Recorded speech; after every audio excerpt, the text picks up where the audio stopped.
Good day, class. Welcome to the third session. In this session, we will apply business performance supervision and monitoring. The structure of your new venture is crucial for ensuring the success of your new venture.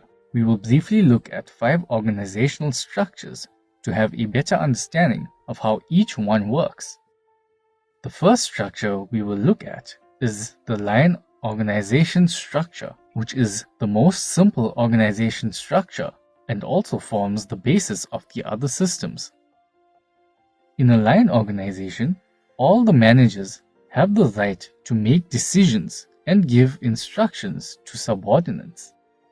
In this form of structure, authority runs vertically, top to bottom, with one person being in charge of the division, who then gives assignments to the subordinates. An example of this would be a general manager who gives instructions to the respective managers, and they further give instructions to their subordinates. Advantages of this form of structure is that it is simple, easy to understand, and is cheap, since the duties, authority, and responsibility of managers are clear. It is easy to make quick decisions and changes. The disadvantage is that the effectiveness of the structure decreases as the organization grows. Instead of using experts, top management is given an overwhelming amount of work. The second structure we will look at is the line and staff organization structure. In this structure, we find the addition of experts. The heads who have authority to give orders are assisted by a person in staff positions to give them the correct advice. For instance, a personnel manager giving advice to the sales manager who has the line authority.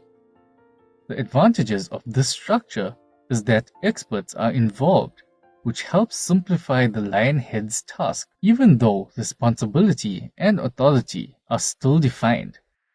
The disadvantage is that the number of relationships increase, which further complicates the structure. Sometimes the experts might overstep the ground and give orders instead of advice, and at times might feel useless. Having experts could be more expensive and considered uneconomical. The third structure is the functional structure. In this structure, the division of work is the most important part, since the job activities are grouped together. That is called departmentation. The structure may vary depending on the form it takes, which could be division by product or service, division by customer, and lastly, division by processes or equipment. The advantage of this structure is that specialization can be used effectively, since there are experts available to give advice. Line management are required to take advice from experts, and there is a uniform application of policy and procedure by the enterprise. The disadvantage is that when the unity of command is violated, there are great chances for conflict to take place, and the duties of the divisional heads might be held back by orders related to specialization. The fourth structure we will look at is the geographical structure. This structure is used in cases where a firm needs to set up branches in other locations.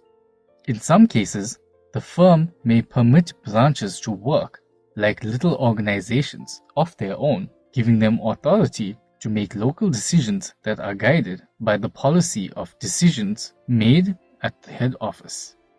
The fifth and last structure we will look at is the matrix structure. This structure is used in organizations that run according to what projects need to be completed, with people working as a team to achieve their project goals. In this structure, a team member has 2 bosses, which is their employer and the team's leader or manager. In most cases, once the project is completed, the team gets disbanded. There are a few advantages of this structure. For instance, a project is coordinated easily and the skill set of the workers are developed because of working in different projects. The disadvantages of this structure can be complicated, resulting in conflict, and it is expensive to implement the structure. We have come to the end of our session. Let's take a break and continue with the next session after a break.